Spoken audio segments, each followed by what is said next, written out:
কোনোদিন সিলেটে যেতে পারেন না, চা বাগান দেখতে, কক্সবাজার যাওয়ার সব হয়নি, সব জান্নাতে আছে। কারণ কারো অর্থ আছে যায়, আপনি তো যেতে পারতেছেন না। তাহলে বুঝ দিবেন কীভাবে, ফ্যামিলিকে বুঝাবেন কীভাবে? এই বুঝাইতে হবে। ইন্না আলিন মুত্তাকিনা মাফাজা হাদায়েকা ওয়া আনাবা। এই বুঝ না থাকলে যারা সীমিত আয় দিয়ে চলে তারা কিন্তু পারবে না।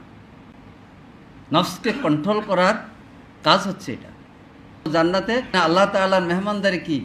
প্রথম হচ্ছে সালামুন আলাইকুম তিবতুম ফাদখুলুহা খালিদিন। আর কি?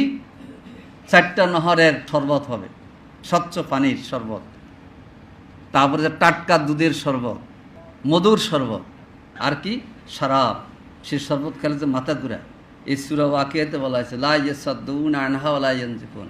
এই শরবত খেলে মাথাও ঘুরাবে না, চক্কর দিব না, মাকে বনু রাখবে।